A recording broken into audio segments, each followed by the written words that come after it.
Welcome to another episode of Wild Kingdom Devotions. Hey, it's time to talk about the turkey.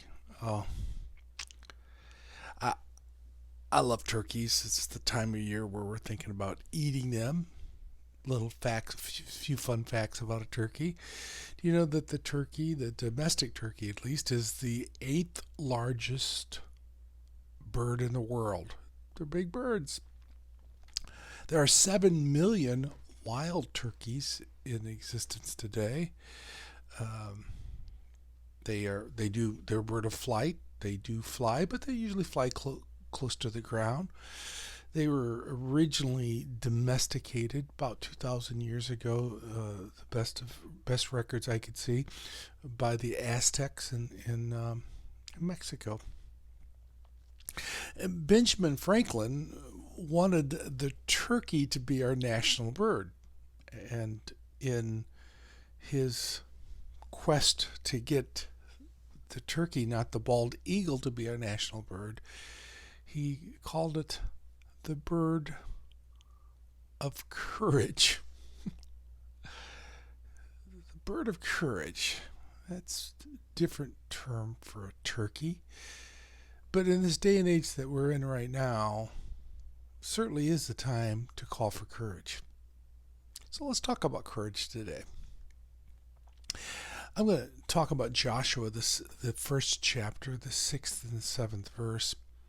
It shares and talks about the word courage or courageous. The word courage, courageous, appeared over 25 times in the Bible, which in itself it suggests that it deserves a careful attention if it was mentioned that many times. Indeed, God's word points out the simple importance of courage, and it goes as far as saying there's a need to study it, but there is a necessity of courage. You see, the necessity of courage is showed in Joshua, the first chapter, the sixth and seventh verse. And let me just give a few parts of those verses. Be strong and of good courage, for unto this people shall thou divide the inheritance to the land which I swear unto their fathers to give them. Only be thou strong and very courageous.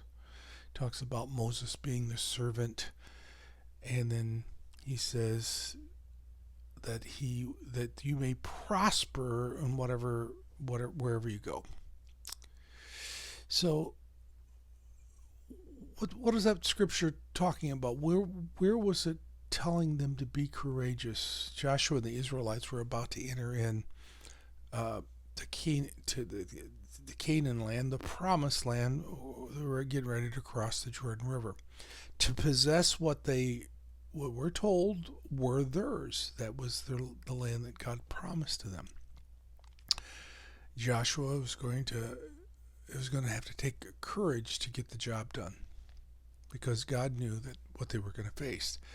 They were going to face combat against fierce and brutal heathen tribes, and to inhabit that land of Canaan, it was going to be a struggle. And no matter what you're going through, you're in the midst of a battle yourself, just like today, just like back then. Today, in like manner, we're in a huge battle. It's wonderful to be a Christian, to say that Christ is the center of my life, and I've given my life to Him. And when we think about becoming Christians and we giving God our life, we think of, well, look at all the blessings we're going to get. And sometimes we focus on that so much, we start saying things like, give me, my name's Jimmy, and I want everything, and blessings, blessings, blessings. But we don't approach often that we're in a battle. Each and every one of us are in a battle, and we have the battle of the battles within ourselves. And in this day and age we're living in this time of 2020, the battle certainly is upon us. We have battles of resentment, bitterness, jealousy, depression, and the list goes on and on and on. Some people are battling addictions, whether it's alcohol, drugs, overeating, immoral behavior, laziness, or maybe the battle that you have is a health battle. In this day and age where people are facing a lot of sicknesses, and the risk of being sick is upon us, and the fear of being sick, that battle rages where we need to pull everything we can to be courageous. And if you are going to take the initiative and step forward and fight these battles, it's going to take courage. And it's also going to take courage for the quality of life. He was saying to Joshua, if you hope to be the man that God intends you to be, and to fulfill the purpose that God has for you, you are going to have that courage. And that's the same truth that's in for him that is in for you and me. Because without courage, there's no way that we can know the fullness of God and experience what he has for us. An individual without courage is not a whole person. So what is courage anyway? Hebrew translation for courage means to be sharp, strong, confirmed. There's a dictionary definition of courage. I looked it up. It says mental or moral strength to venture, pursue, and withstand danger, fear, and difficulty. Courage. Have you ever watched a boxing match where when it goes into the 12th round and the two people are fighting it out, and that last round, I've seen some fights where they can't even hardly stand.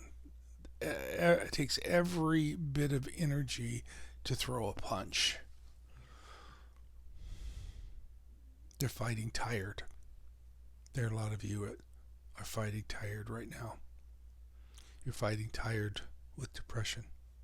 You're fighting tired with the addiction. You're fighting tired with the health issues. And you don't know where you can pull your strength. Just as God told Joshua when he was about to enter a promised land to him, take courage, be courageous. And this is a time that we need to be courageous. Take courage and know that God is with us in the battle, that we don't have to fight it alone. He is there every step of the way. So, like the turkey, the bird of courage, we need to stand firm, look straight in the midst of the battle and say, the battle is ours. Well, it's really not ours, it's the Lord's. Let him do the fighting for us. Stand firm and be courageous in the faith that he is in control. And the battle will rage, and we will be victorious. Hey, thanks for joining me for another Wild Kingdom devotion. If you've enjoyed this, pass it on to somebody else, either in Facebook or share the YouTube video with them, and keep coming back for some more videos and more morning moments. God bless you.